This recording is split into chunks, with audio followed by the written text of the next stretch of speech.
Bonjour les amis, bonjour, bienvenue dans Face au micro où je reçois Nathanaël de Boost ton style. Nathanaël qui est styliste en prêt-à-porter et coach en image. Coach en image. Ah, j'ai failli bloquer là. C'est une voisine, elle est de Montesson. Je ne sais pas comment on dit, montessonnaise. Ouais, montessonnaise. Montessonnaise. Exactement. Première question, Nathanaël, comment ça va? Ça va, je suis super contente d'être parmi ce super studio avec toi ce soir. Alors moi, je tiens à... On va en parler après, mais je tiens à te souhaiter la bienvenue au sein de l'équipe de Radio Axe. Merci. On va vous expliquer pourquoi tout à l'heure. Tu es venu nous parler de ton métier, de ce que tu fais. Le stylisme, qu'est-ce que c'est ? Le stylisme.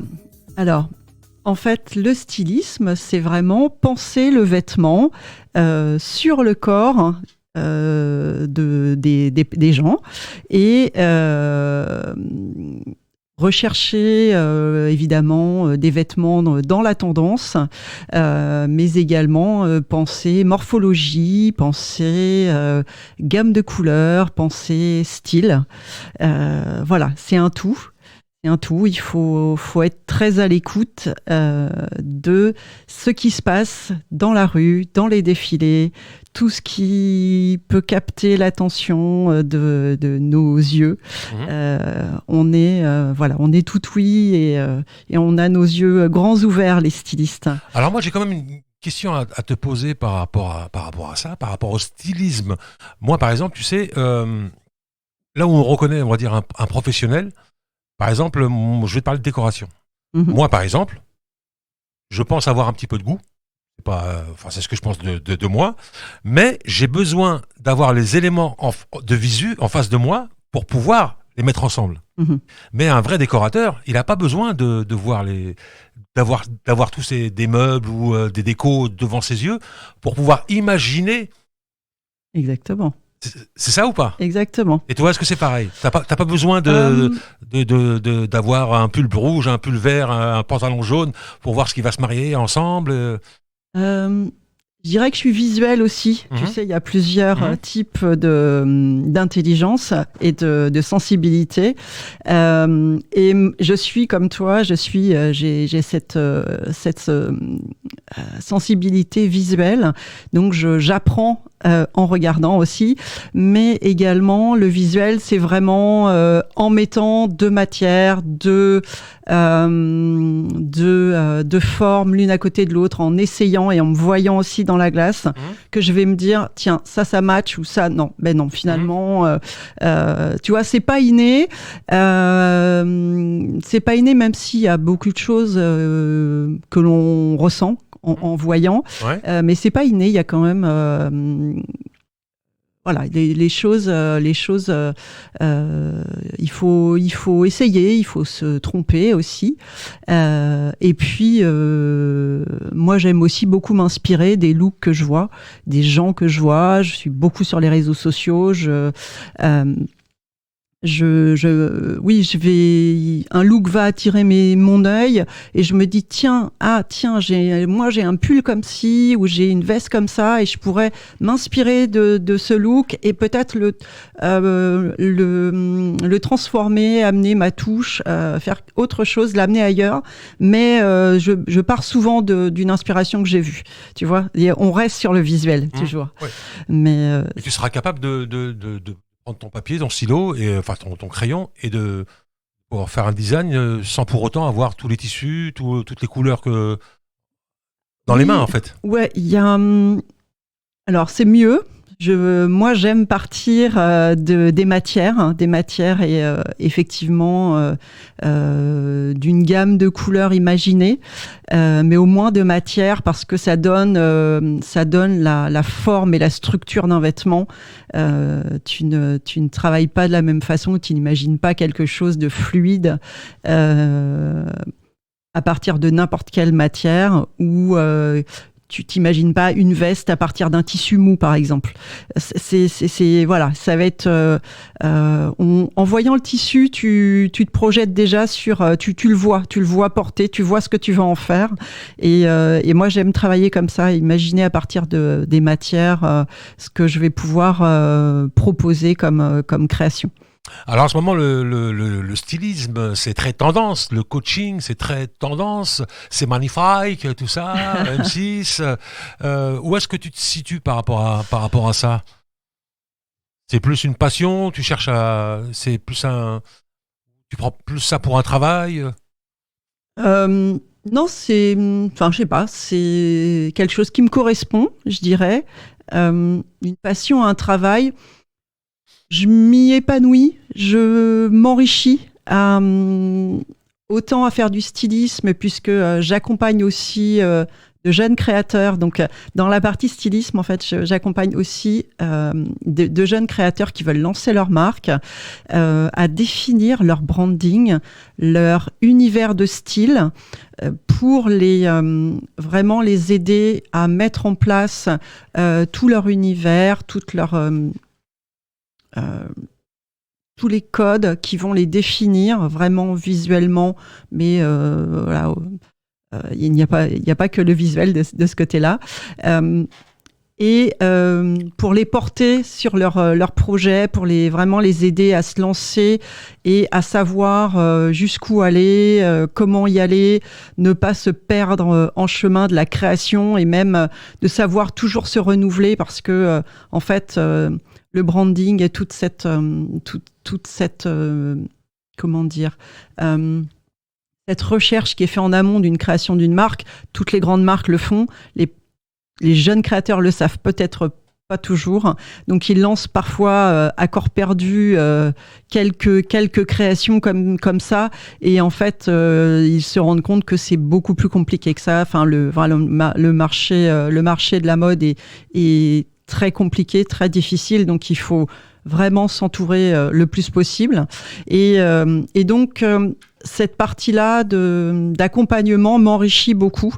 Je dirais que c'est même pas un travail, c'est vraiment un plaisir de voir évoluer un jeune créateur, de le voir prendre confiance en lui, de le voir comprendre les mécanismes de création d'une collection, d'un vêtement, et puis comment on pose les choses d'une marque aussi. Donc ça, c'est très enrichissant. Et puis la partie coaching en images, c'est pas non plus du travail. Je m'adapte en fait. Je valorise. Le but, c'est vraiment de valoriser la personne qui a fait appel à moi. Par rapport à son image.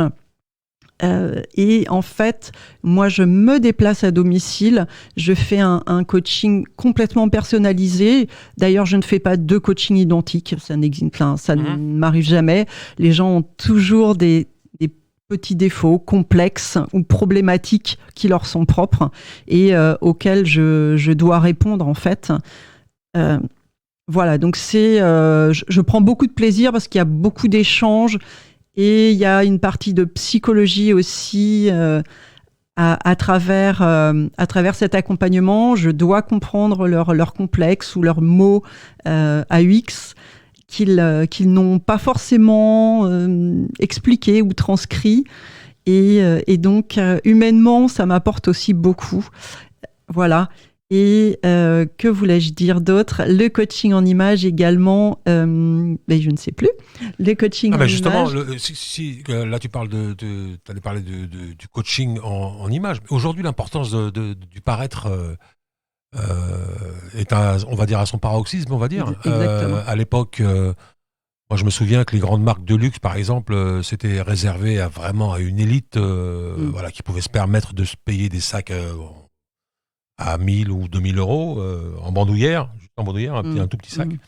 Aujourd'hui, dans n'importe quel quartier, aujourd'hui, même les jeunes, même les jeunes hommes se soucient de leur image beaucoup. Et maintenant, ces grandes marques font fortune, je pense, aujourd'hui, beaucoup plus avec les gens qui ont très peu de moyens qu'avec leur clientèle leur élite, l'élite qui venait...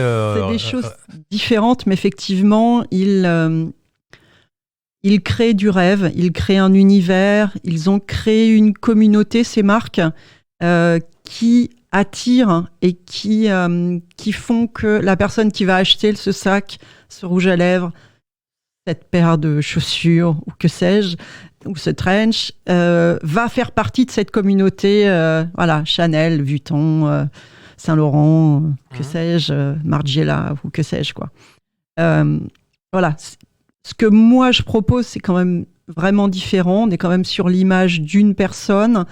Je tiens à préciser que on se fait une opinion de quelqu'un. Il y a eu plusieurs études, mais en quelques secondes, on se fait une opinion de quelqu'un. Il est fondamental de comprendre ça à l'heure où de nos civilisations, de notre société. Il faut partir de ça pour se dire que on se représente, mais en même temps, on doit représenter le meilleur de nous-mêmes au quotidien. Pourquoi ? Parce que quand on est salarié, ou quand on est entrepreneur, ou quand on représente sa société. Quand on est entrepreneur, on se représente soi-même, mais aussi pour le respect de nous-mêmes, tu vois. Et en fait, comme on n'a vraiment qu'une chance de faire bonne impression pour quelqu'un, eh bien, il faut saisir cette chance et il faut vraiment faire attention à la façon. On va dire au premier regard. Exactement. Parce que c'est là qu'on fait l'analyse. Mais des fois, on se trompe, mais tu sais également qu'on est à la radio. Il y a une étude qui dit ils ont fait une étude qui est anglo-saxonne et qui a montré qu'en une seconde, en écoutant la voix de quelqu'un, les gens arrivaient à se faire une opinion également de la personne. Ouais. C'est vraiment fou. Et je trouve que les Américains ont bien pris conscience de cela. Ils vont travailler. On voit beaucoup. On a vu notamment le blanchiment des dents.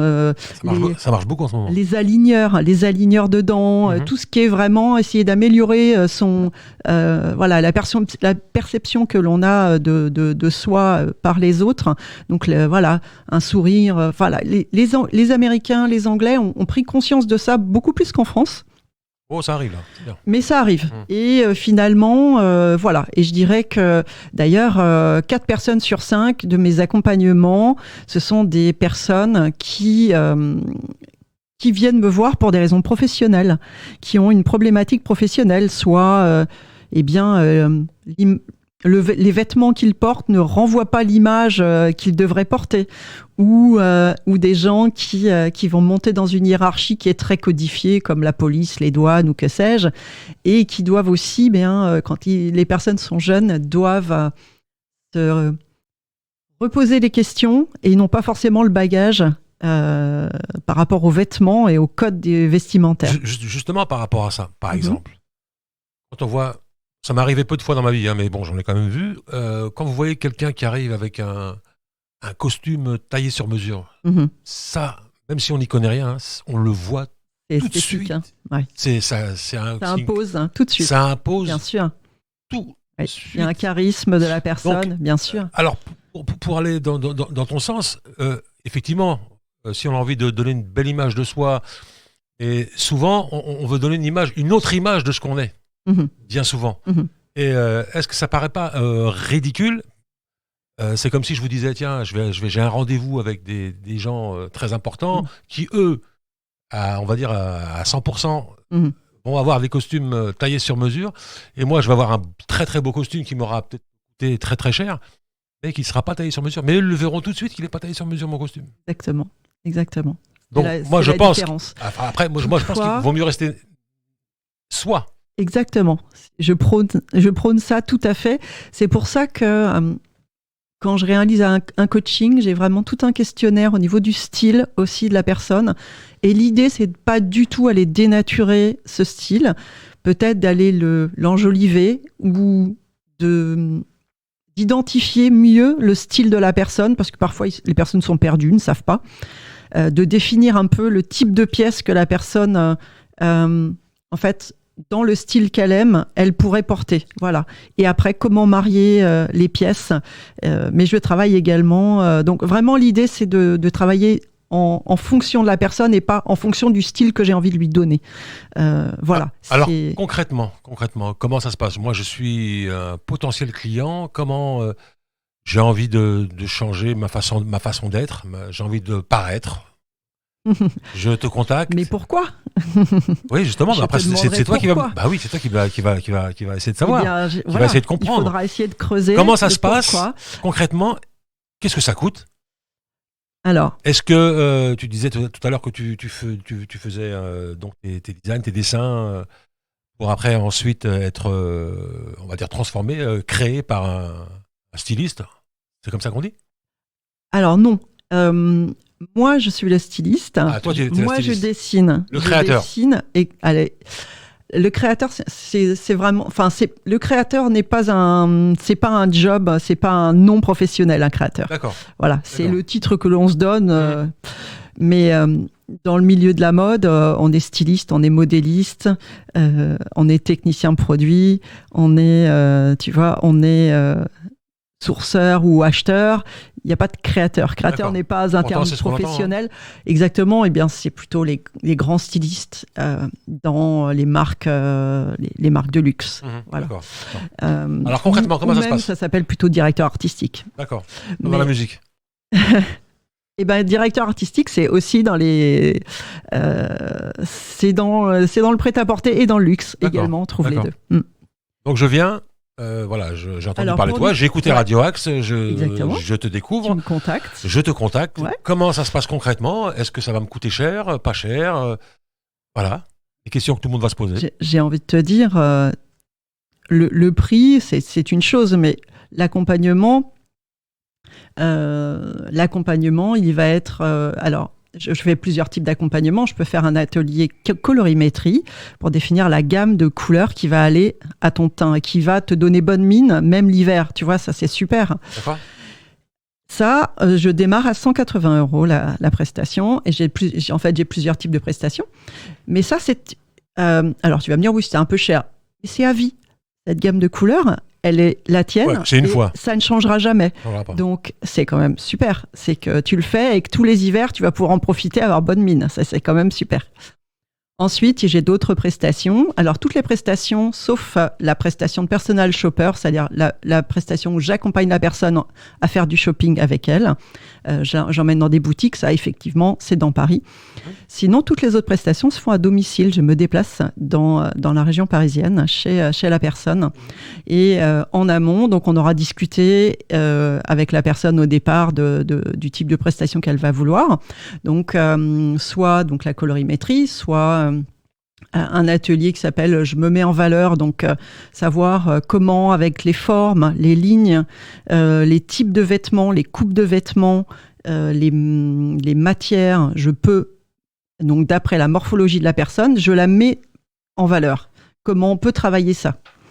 Ensuite, il y a aussi toujours la version professionnelle, c'est-à-dire que je peux faire une version pro vraiment en travaillant sur les codes, la codification vestimentaire du secteur de la personne. Voilà, je peux vraiment pousser le côté professionnel.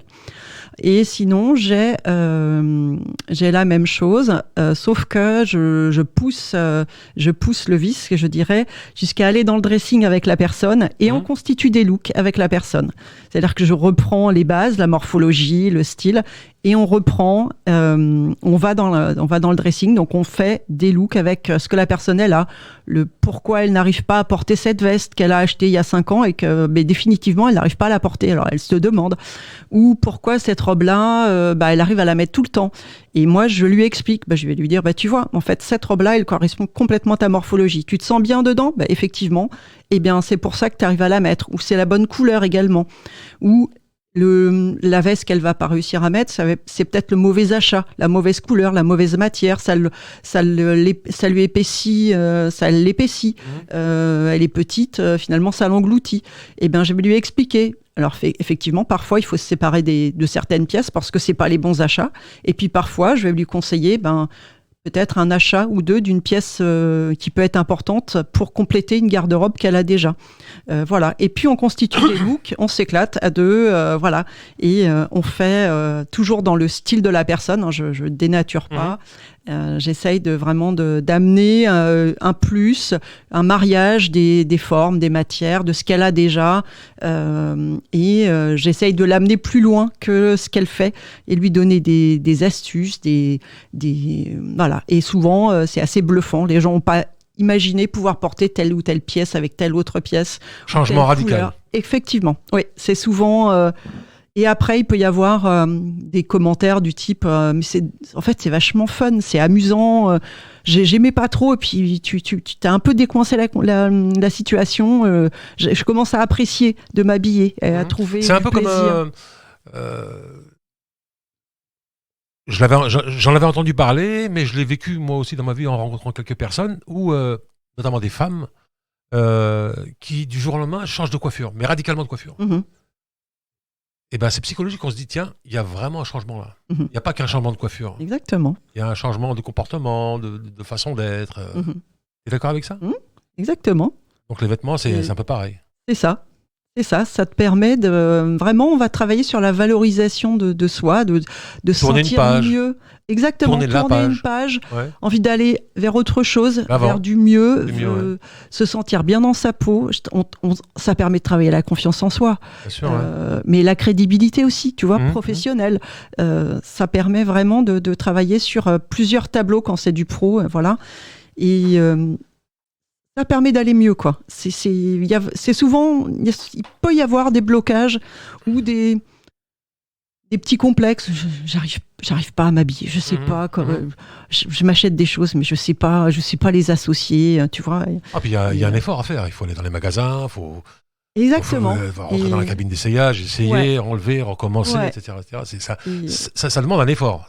Exactement. Ça demande une énergie. Exactement. Mais et effectivement, quand on n'est pas bien, l'énergie, on l'a pas trop, donc on n'a pas envie de faire d'efforts. Moi, par exemple, pour acheter des chaussures, il faut vraiment que je sois bien dans ma tête pour aller dans un magasin pour acheter une paire de chaussures. Tu vois. Parce que je sais que je vais rentrer, je vais passer 2 heures dedans. Je vais essayer 10 ou 15 paires avant d'arriver à la paire qui me plaît. Je cherche d'abord la paire qui va m'accrocher tout de suite. Souvent, je la trouve pas. Et donc, j'essaye plusieurs paires. Mais c'est fatigant. C'est vrai, quand on sort d'un magasin, on est fatigué. Et puis... Juste le monde, le bruit, etc. Quand tu le fais avec tes proches, tu penses qu'ils sont pas objectifs. Ou tu penses que... Forcément, ils vont dire que ça va, ils vont pas oser à te dire que ça te va pas, ou tel vêtement, ou telle couleur même. Et je pense que c'est pour ça que dans les boutiques de luxe, il n'y a pas beaucoup de chaussures. Chaussures, par exemple, pour des chaussures. Et c'est très calme, très posé, il n'y a pas de musique, il n'y a rien, c'est tranquille. Parce qu'on a besoin de ça pour vraiment tomber sur le produit, ou la paire de chaussures, ou une chemise qu'on veut acheter. Voilà. Je dirais que tu es sur de la rareté. Donc, le luxe, c'est aussi la rareté du produit. Tu es un client... tu n'es pas un client lambda, tu es leur hôte. Ouais, c'est pas pareil, tu vois. Là, c'est un autre... Exactement, c'est un autre monde. Alors... on pourrait en parler pendant des heures. Exactement. Malheureusement, c'est face au micro, ça ne dure pas 3 heures. Mais la bonne nouvelle, c'est que justement, tu vas pouvoir donner des conseils sur Radio Axe. Et on a changé la date parce qu'en fait, on avait prévu pour le 11, mais ce sera le 18 parce qu'il faut que les gens puissent écouter cette émission qui sera donc rediffusée pour ceux qui ont loupé la moitié ou les 3/4 ou qui sont arrivés, qui ont pris le train en marche. Donc, ce sera le 18, lundi 18 à 20h. Donc, il y aura ta petite chronique mode. Et la chronique qui s'appelle, bien évidemment, Booste ton style. Exactement. Alors, dans la première, de quoi on va parler? Alors, la première, cette saison, je me suis dit, là, on arrive près des fêtes. Si vous avez encore des questions sur la façon de vous habiller, vous n'avez pas encore trop réfléchi, vous êtes plutôt en ce moment dans les cadeaux, et puis la dernière semaine avant Noël, vous allez vous précipiter dans les boutiques. Et c'est souvent comme ça. C'est souvent comme ça, je pense. C'est de plus en plus souvent comme ça. Exactement. Ouais. Je vous ai préparé une chronique sur des petites idées pour vous trouver une tenue, comment associer des pièces à partir de ce que vous avez déjà. Donc, voilà. C'est cool. Donc, bien, c'est pour ça que j'ai ouvert cette émission face au micro en disant bienvenue à Nathanaël. En tout cas, je suis ravie. J'ai hâte d'être parmi vous et vous pourrez Alors voilà, on va démarrer une fois par mois, une petite chronique qui va être diffusée, Exactement. que vous retrouverez aussi en podcast, bien évidemment partout, sur Amazon, sur Spotify, etc., etc. Et moi aussi, je vais apprendre des choses. Je pense que j'aime bien le stylisme. Le stylisme. J'aime bien la mode. J'aime bien la mode. Bon, et ben on est deux. Je le fais pas voir parce que moi je suis un garçon très simple. Je me pose pas de questions. Je prends le premier pantalon venu, je prends le premier peu le venu. Mais j'aime bien. Nathanaël, je peux aussi dire quand même entre parenthèses, enfin, je peux ajouter que tu fais partie. C'est là où on s'est rencontrés, du club des entrepreneuses. Exactement. On va faire un clin d'œil au club des entrepreneuses. Ah bah on oui. les embrasse, En tout cas, on a passé un super week-end. Le 100% local. C'était vraiment très très bien. Oui, c'était très bien organisé. C'était un très agréable. Chouette moment. Ouais. Chouette, et même toutes les personnes qui étaient là avec leur stand, c'était vraiment... Exactement. Et je vous encourage à venir nous rejoindre.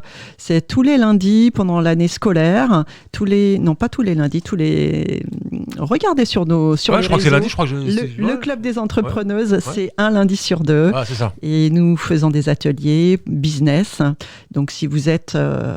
en projet, ou si vous avez déjà lancé votre entreprise et que vous êtes isolé dans votre business. Je rajouterais une chose, ou la tête dans le guidon. Souvent, on n'est pas, pas spécialement isolé, mais on est la tête dans le guidon, donc on voit pas ce qui se passe à droite à gauche. On cherche pas, on veut foncer, on veut faire tout rapidement, et malheureusement, des fois, ça coince.